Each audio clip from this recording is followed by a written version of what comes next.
Well, a very good afternoon. Thanks for joining us on yet another episode of Capital Sports from the Unity Station, NT Channel 5 Abuja. And it is about that time we will be giving you some of the sporting headlines and looking at what is happening. And I know you know that at this moment we cannot be talking more or less than the Super Eagles who will be taking on the Leon Stars of Sierra Leone tomorrow in Benin City, Edo State. And we learned that the team is bubbling and the camp is very, very hot. And the Super Eagles are talking tough come tomorrow when they take on the Leon Stars of Sierra Leone in the AFCON qualifier. And as we speak, the Super Eagles top the group with 6 points. And we know tomorrow they will not disappoint us. Coming from the feelers we are getting from Benin, Victor Osimhen is talking, Gio Aribo is also talking, and the team captain spoke some days back, willing to give in their best, knowing what it has stake. And I must tell you that we will be supporting them, even though it is going to be without spectators.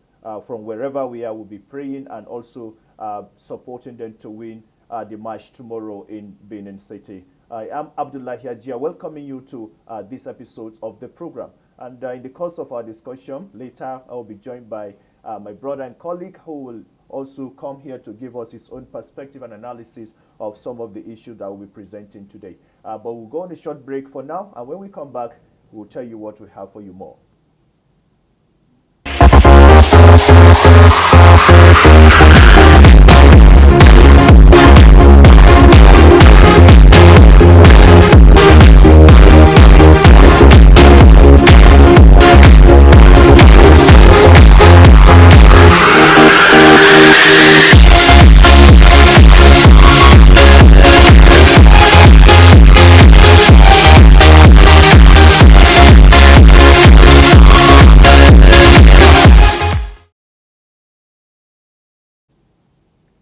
Well, for the sake of the records, we learned that the Super Eagles and the Leon Stars of Sierra Leone have met 14 times.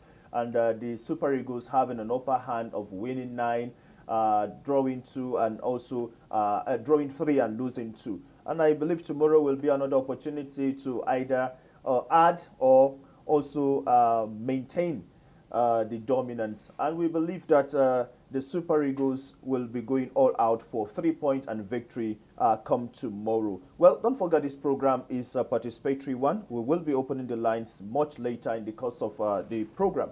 I will also urge you to join us through our social media handles. As we speak, the program is streaming live on YouTube. You can also be a part of it on that platform. Well, as we speak, we also learned that all invited players, 23-man squad, have already arrived camp, and they've had a series of training preparatory to the encounter tomorrow. And Victor Osimhen and Gio Aribo are assuring us that they're going to give in their best for the victory tomorrow, and also to make Nigeria proud in terms of securing 3 points to add to what they already have on ground. Well, we have a little piece that we want to share with you at this moment. If you're ready, please, let's get to hear what Victor Osimhen and Gio Aribo are saying come tomorrow's match. Really a good feeling to be back with the squad, and I'm really happy, and I think the squad is ready to go on Friday. Okay, so we're looking forward to the game proper on Friday. What should Nigerians expect from you, Osimhen? Of course, nothing but victory, but to be realistic, the game will never be easy, and it will not be easy, so we have to prepare well, and which we have been doing. And it's also good for me to be back in the squad, and I think we are all ready, and we will give our all for this win. Initially, when you heard fans may not be at the stadium, what was your reaction? For me, it's kind of like disappointing, but we understand the COVID situation, so it's important for us, I think, for them to support us from home and anywhere they are. But for their presence not to be felt in the stadium is kind of like disappointing, but we can understand the situation, but it's fine. And if you get to play, should the fans expect goals? For me, I think my goals will come, obviously, and but the team victory comes first and before my personal ambition. So I just want to help the team if I'm featured in this game, and I'm looking forward to the game. Thank you very much, Osimhen. I'm enjoying it here in Benin, but I'm really enjoying it here. Okay, yeah. And when you got in, saw the journalists and a few fans, what was the feeling like? It's very overwhelming. I'm happy to see that the fans are here with us and they're supporting us, so it's just a good feeling. So countdown to Friday. If you get to start, what should Nigerians expect from you? Just my normal game. I bring energy. I want to play fast and just make it hard for my opponent and win the game, of course. Okay, you talked about energy, and Nigerians really love your energy. So would the energy translate to goals on Friday? Hopefully, by God's grace, that's the aim. I want to score goals every single game I play, but I mean, I just want to do all I can for the team to get the result that we can get. Well, Victor Osimhen of Napoli there, and Joe Aribo of Rangers in the Scottish League. Well, these boys are readily, hot to take on the Leon Stars of Sierra Leone, whom we also learned arrived the country yesterday, and probably will be on their way to Benin also. And like we always say, no underdogs when it comes to football these days. And that's the players have also acknowledged that they're going to give in their best without underrating any team or any player. So it means it's going to be a tough clash for them. They have acknowledged that, and we believe that they're going to play as the Super Eagles of Nigeria, and they will be going all out for the 3 points come tomorrow. And apart from that, also we also learned that the Confederation of African Football, CAF, is also allowing journalists into the respective stadia across the African continent. Earlier, it was said that journalists will not be allowed due to the coronavirus pandemic, and also fans will not be allowed. But just recent, we heard that journalists can now be parts of the coverage of the matches, and also some countries whom have been able to contain the coronavirus pandemic issue, like Tanzania, Burundi, Mauritania, and the likes, also can allow spectators into the stadium to be part of some of these AFCON qualifier. Well, I think for Nigeria, the Samuel Ogbomudia Stadium will be without the fans, and that aspect of the disappointment, also the players say it is not a good one, but they are ready to give in their best. Well, like I said, this program is going to be a participatory one.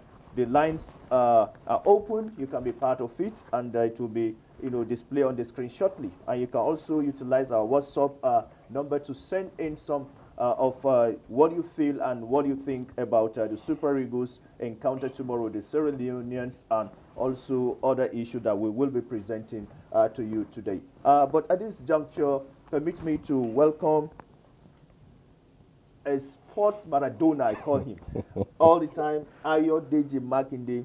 Talking sports is one thing you always do with pleasure. I think we're going to get a bit of it today. Yeah, thank you very much, Abdul. Feels good to be back here, and it's very interesting following the way you've been reeling out some developments at the Samuel Ogbomudia Stadium ahead of the qualifier between Nigeria and the Lone Stars of Sierra Leone. So we saw Victor Osimhen just a short while, and Joe Aribo. These are two great players doing well in their respective teams. Apart from other invited players, the 23-man squad, we learned they've all arrived in Benin. What are we expecting come tomorrow? I think we're going to expect a cracker. Remember, both teams have this quite a let me call it a friendly rivalry, but Nigeria seems to have had the upper hand over the few years that they've played. I could remember their exploit at the 2002 Africa Cup of Nations in Mali, but a lot of things have since happened between then and now. We've seen the Super Eagles undergo different stages of transformation. We're seeing a relatively young squad now, experienced, well-established at the European club sides coming home to play. So it's going to be an intimidating lineup for Nigeria tomorrow to play against Sierra Leone. But again, we should also remember that Sierra Leone have 16 foreign-based players in their squad also that will be playing against Nigeria. So it's going to be a cracker. There are no minnows again in world football, so Nigeria cannot afford to be complacent going into that match. We really need to take it seriously, move to 9 points, and we can be rest assured that we're just within some touching distance of qualifying for AFCON 2021. Okay, I want to take that as a bit of our teaser, but let's go to the main teaser to wet the ground with Bade Adele on Sports Street. With Bade, what do you have for us today, apart from the Super Eagles match? Hello there and welcome again. Now let's go on a quick ride around the world of sports in 240 seconds. Safety Shooters of Abuja have emerged the 2020 champions of the Prudent Energy Handball Premier League following a 30-23 victory over Plateau Vipers on Thursday morning. Shooters now have 30 points, 4 more than closest rivals Kano Pillars, who defeated the Defenders 42-14 also on Thursday.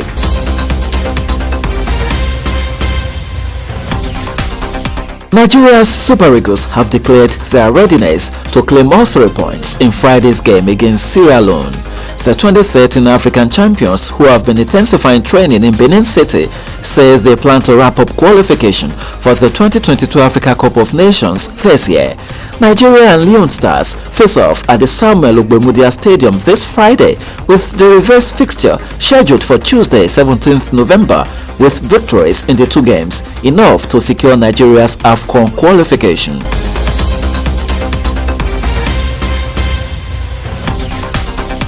Super Eagles assistant coach Joseph Yobo says the team will not underrate the Leon Stars on Friday. Yobo, who is confident Nigeria will qualify this year, is targeting 4 points from the names. The first game is what is important. I try not to bother too much about the second game. All we have at this moment is the first game at home. So we need to play very well, and our performance will get us the 3 points, I believe.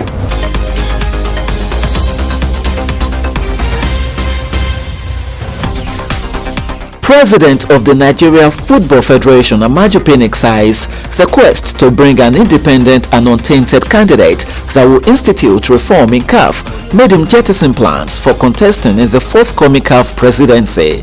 Pinnick disclosed that he had garnered the support of bigwigs in CAF, but decided to nominate Patrice Motsepe of South Africa due to his unblemished character and business acumen in making Mamelodi Sundowns one of the best clubs in Africa.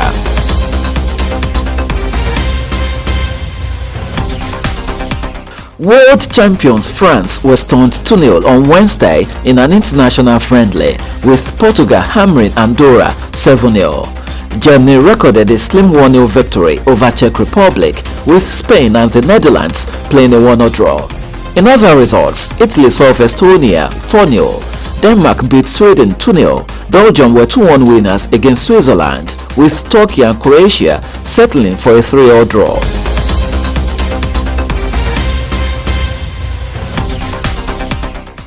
La Liga giants Barcelona are suing former star Neymar for a total of £9 million after overpaying the Brazilian during his first 2 years at the club due to a tax miscalculation.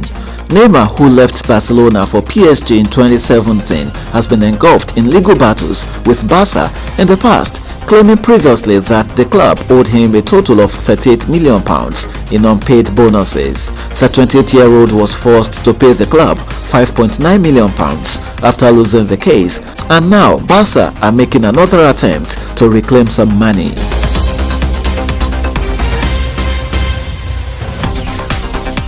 Deontay Wilder's management hopes to receive a positive outcome after entering into a mediation process about a disputed third fight with Tyson Fury.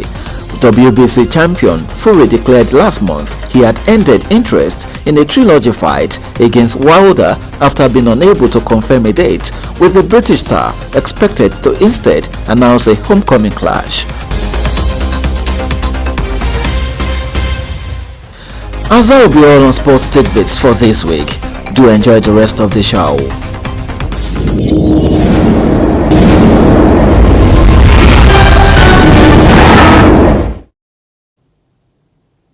Thank you very much, Badia Deleye, for that wonderful tidbits. And I must tell you, it's very, very important, giving us some of the current issues, one of which is the 2020 Prudent Energy Handball Premier League, which we just get into here now that Safety Shooters have won the male category, and the female category is a battle between Edu Dynamos and Adorable Angel, which in a short while we'll be able to get the result. And if we get before the end of this program, we'll definitely tell you who the champions are for this year Handball Premier League. But apart from that, we also saw other issues, Ayo.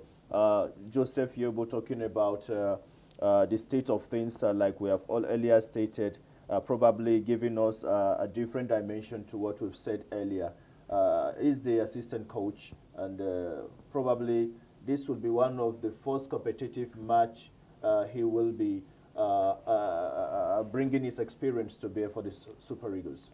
Well, for Joseph Yobo, it's a good homecoming. Remember, ever since he was appointed as an assistant manager, he's not had the privilege of playing in Nigeria, barring the 2 international friendly matches decided in Austria. That was during the September international break. And then for Joseph Yobo, he's someone who's been around. He knows what it means to play against the Sierra Leoneans and everything. So he's been coming out to talk tough that it's going to be a very difficult encounter, especially if Nigeria cannot get the points at the Samuel Ogbemudia Stadium.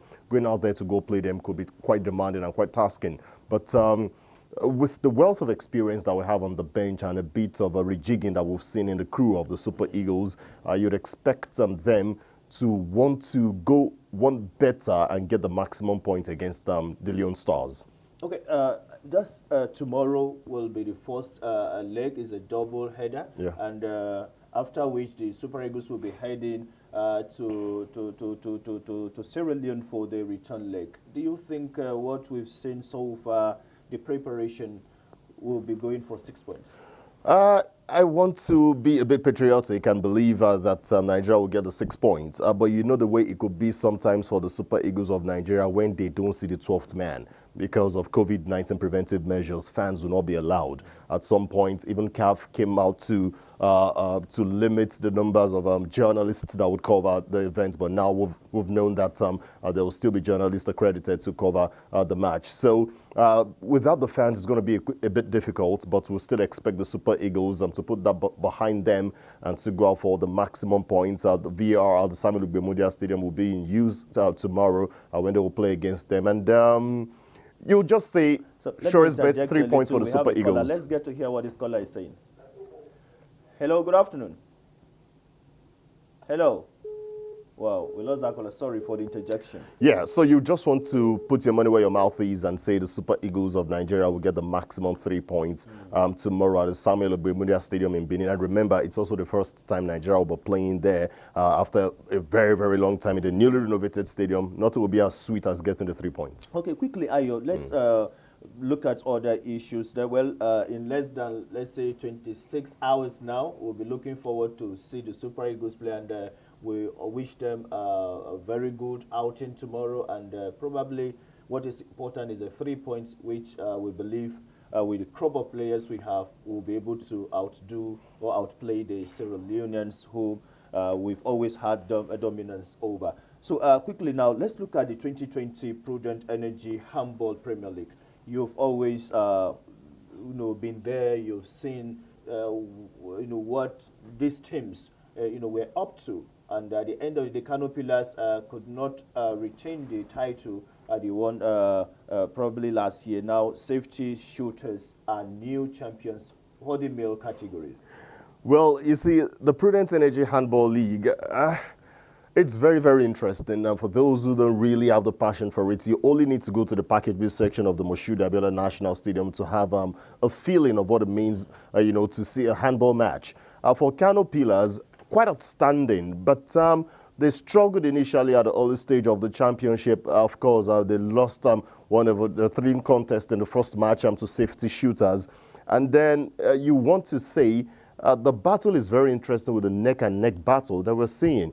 Plus, Safety Shooters also participated at the inaugural North Central Handball League in February, which was more of a preparation. Barring COVID, we should have had the league before now. But it's a very good one and a big boost to Safety Shooters of Abuja for getting this one over Kano Pillars. I'm sure Kano Pillar fans do not really like it, but come on. That's the essence of sports. We can't just wait for next year and then let's see a more intense battle for the league. I think I also heard the Minister of Youth and Sports Development was there yesterday to, I think, watch one of the matches, and given his comments, I think he commended the organizers for an improvement in what we used to have in terms of the Handball Premier League, which I think is a plus for them. But I think it's a good one moving forward. It means handball has come to stay, and probably the fans of handball will also be looking forward to the next edition when we'll see what probably a new winner. Because I learned in the 3 editions we've seen 3 different winners for the male categories, which I think is a good one. But of important here is the issue of CAF presidency. Amaju Pinnick put to rest the speculations and rumors, that made rounds earlier that he's going to contest the CAF presidency. But now he came out and said, no, I am going for FIFA Council. Now we learned a South African, Patrice Motsepe, is contesting against the incumbent. And Amaju Pinnick is not hiding the camp where he wants to belong to, supporting one of the candidates. What's your take on this? Well, it's all about interests. But again, we should try and understand which type of interest. Is it a personal interest or a national interest? We all saw what played out years ago when Ahmad went against Issa Hayatou. And many were saying that Nigeria should naturally go for Hayatou. But at the end of the day, Nigeria, we all know how the story ended. Now, this time around, where Ahmad and Amaju Pinnick got it all wrong in their relationship, it's between them to solve it out and to strike it out. But for Ahmad to still be the incumbent at this particular moment and Amaju Pinnick opting to support Patrice Motsepe, I think there's a big question mark there. Will it be the Nigerian interest? Is it in the interest of the country? Or is it about the man who has been saddled with the responsibility of representing Nigeria, which is Amaju Pinnick, to take the best interest in the decision of the country? Big question mark. But again, we've seen it. It's very difficult to knock off an incumbent when it comes to sports administration in Africa. Although when people gather against you, it becomes very difficult, especially when they feel you've spent more than enough time and you refuse to leave when the ovation was loudest. But let's wait and see. Will it be Amaju Pinnick end up being another kingmaker that can make a president and also remove him? Or will he not be able to do it? There's a big question mark there. But come on, I still feel a lot of factors will work in favor of Ahmad in retaining the presidency. Well, Patrice Motsepe, we learned, is the chairman of Mamelodi Sundowns of South Africa. Yeah. But one will be wondering, this is somebody who has not probably, headed maybe the FA or association, maybe just a club chairman. Do you think he has that capacity to be able to, smart Ahmad at the end of the day? Well, when you look at Mamelodi Sundowns, you look at the structure of the club and you look at their exploits in the PSL, that's in the South African League, and of course what they've been able to do in the CAF Champions League. You want to think definitely some brains must be behind the success, and there's no crime if you decide to test it at the highest level. These are 2 South Africans, in quotes, in the sub-region wanting to vie for the presidency of CAF. And you want to possibly have an analysis. Has Ahmad done really bad? The question mark is a no. It's done quite well. We've seen the adjustment of the Africa Cup of Nations to a time that is favorable for everybody. If not for COVID, by now we would have seen the CHAN, which is the Championship of African Nations, and we've seen also COVID-19 funds being disbursed at the appropriate time. So the question is, do we really need a change after 4 years? Or do we want continuity? Or do we want the support for the man who is there? Big question mark. But as it is right now, I think Patrice Motsepe has got what it takes to lead CAF. But is it now that we really need him? I think it's not necessarily at the moment. Ayo, let us not also forget quickly also the politics of the Anglophone and Francophone, which has always played out when it comes to the CAF presidency also. And I think this one aspect that they will also be considering. But let's leave it at that. Quickly, we also learned that Deontay Wilder is bent on having a third fight with Tyson Fury, and Tyson Fury said, your time for that third fight is up. What I learned, Deontay Wilder is not stopping at that. He's going, to seek probably other means of, forcing a third fight to claim back that belt. Well, it was included in the contract. The option for a third fight was included, but I think it's optional for both to agree to it, unlike what we had for Wilder and Fury too. And then for Wilder, he desperately needs to get that title back because of the way it was flawed in the second, in the rematch that we saw sometime last year. But as it is right now, you want to say Fury is looking at the possibility of unifying every belt and becoming the undisputed heavyweight champion of the world. Thus, the fight with Anthony Joshua becomes more appealing to him than going for a rematch with someone who's flawed already. And I think Wilder can just take some chill pill at the moment. Let's see if Fury ends up unifying and becoming the undisputed heavyweight champion of the world. You can throw in and ask for a rematch again. Possibly he might decide to honor it. Well, thank you very much, Ayodeji Makinde. Time is always not on our side, but I believe the little time we've had, we've been able to look at some of these issues and also been able to shed light, for our viewers. Well, let's go out tomorrow to support the Super Eagles. If we're watching from the screen and if wherever we may find ourselves, let our hearts and prayers be with them to be able to secure 3 points, because that AFCON Cameroon 2021 is very, very important. We can't afford not to be there. So thank you once more, Ayo, for coming on Capital.